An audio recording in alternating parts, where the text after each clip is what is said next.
Hi, it's Rick Miller, your Tiny Habits and Balance Over Speed coach. And let's continue on with law number 6 of the 21 irrefutable laws of leadership.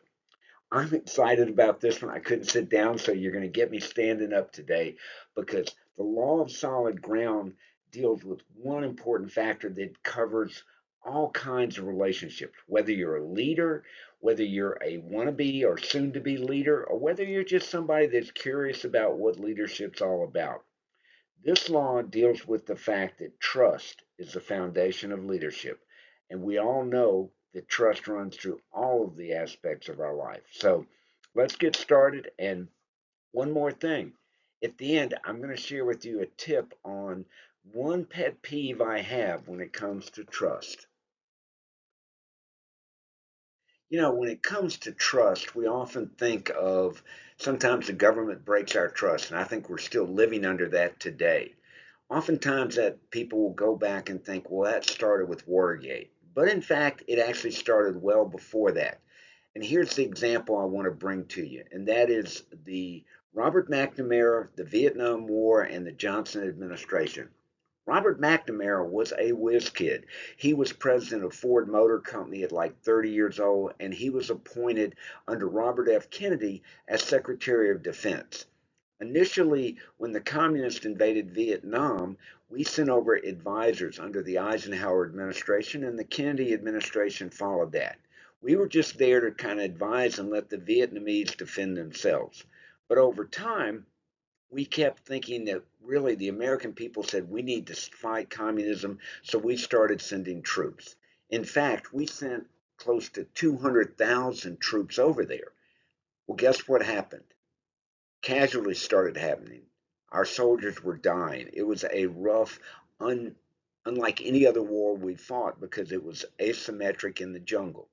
Well, as the news came back, McNamara basically decided that the American public didn't want to hear bad news. So, without them knowing it, he broke their trust and started giving reports and statistics that weren't true. Over time, this came out and it had a devastating effect. In fact, I think we're still living under it today. Robert McNamara left and ended up having to resign as Secretary of Defense. The president, after Kennedy, Lyndon Johnson, saw that things were turning so bad and the people recognized that they'd lost trust in what the government was telling them. So he decided after a brilliant 30-year career that he wasn't going to run for reelection. And so before Watergate, Robert Maxwell and the Johnson administration broke trust with the American people. As you can see, Robert McNamara actually tried to re earn the trust. He was later president of the World Bank, but he wrote this book 30 years later, and some would argue 58,000 lives too late, where he admits some of the mistakes that he made. So always remember that trust is something that when you break it, it is a very difficult thing to build back. We all know that if you're going to build any relationship that's going to last, you've got to have a solid foundation. And that means that we've got to build a solid foundation of trust. Now, what are the ingredients that we want to put in to make sure that that is a foundation that's going to last for quite a while? I think there are three of them that we've got listed here. One is competence. People will follow and trust you if they believe you know what you're doing. We all know examples of someone that says, trust me, but you know they don't know what they're doing. Second one is connection. And of course, connection is all about I don't care how much you know until I know how much you care when it comes to building a foundation that I can trust you. And the last one is character. And we're going to spend a little more time on character because character is who you are when no one's around. And that's an inside job that, again, when done right, provides the best part of that foundation of trust. Let's keep going. Why is character so foundational to the law of solid ground? I love this statement that it kind of reminds me of something I've read in the book of Proverbs, and it's all about the same kind of thing. Get character, though it costs you all. Because here's what it really says about you and provides the real basis for people to want to follow you as a leader. Number one, it shows consistency. Nothing's worse than somebody who doesn't over time consistently show you how they their character. And we all know people that you've heard the statement. One of my pet peeves is trust me, or do what I say, not what I do.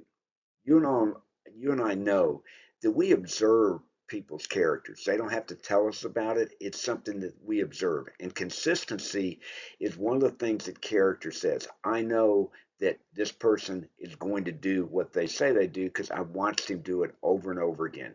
One of the great examples in this chapter is Billy Graham, who we know, having watched him, that his consistency over a 50-year career, you knew exactly what you were getting when you spoke to Billy Graham, whether it was in a stadium or in person.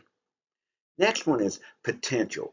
And here's one that really talks about you can observe whether or not people's character, are they working on it or are they trying to just avoid it? Because character is kind of like a ticking time bomb.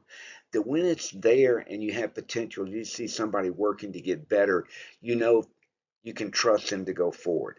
There are other people that you know it's just a question of time before they blow up because you've seen their character and their inconsistency leads you to think that there may not be that much potential. So you need to be consistent, but also you need to always be working on trying to improve your character because all of us could use some of that. And the last one is respect. Because character basically is something that you earn. You can talk about it all you want, but if you're consistent and you're working on it, people notice it and people respect it. You don't have to tell them you've got character. Character is caught, it is not taught. So we're going to talk about how can I keep working on that?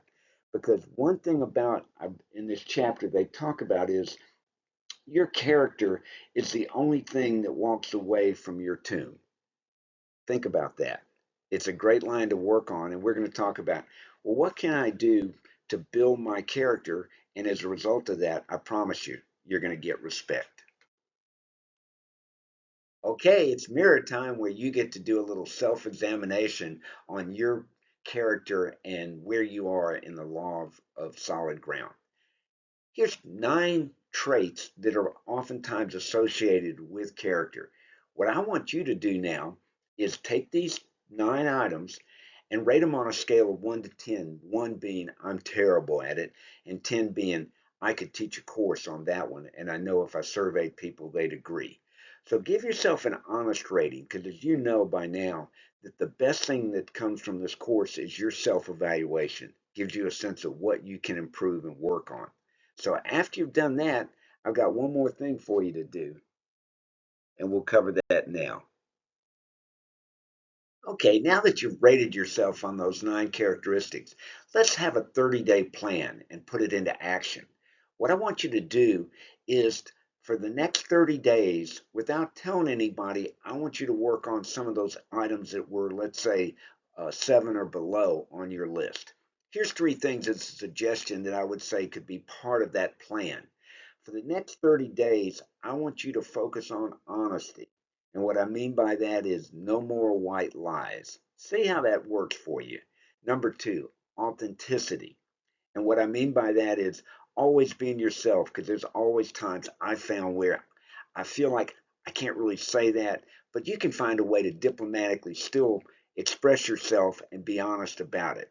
And third, if you've broken trust with somebody, in the next 30 days, I want you to sincerely go back and apologize to them, tell them you're sorry, and while you don't expect them to just give you 100% trust back, you plan on working on rebuilding their trust. Main thing is they need to know that you are going to do that. So let's do that. And then after 30 days, I want you to get some of your friends, your team, and ask them, hey, have you noticed anything that I've been doing that seems a little different from you in the last month? Let's see how that works out. Well, that's the law of solid ground, and I look forward to our discussion on it. Here's some takeaways and a tip for you. Always remember that trust takes a lifetime to build, but it can be lost in a moment. And when it comes to rebuilding trust, it's always harder than maintaining trust, but both of them are worth the effort. And lastly, we feel trust much more than we hear it. So please, please, please avoid starting or ending your sentences with trust me. Well, that's it. Hope you've enjoyed this chapter. I look forward to going through it with you. Check out our workbook online. And again, this is Rick Miller, your Tiny Habits and Balance Over Speed coach, saying I'll see you at the next chapter.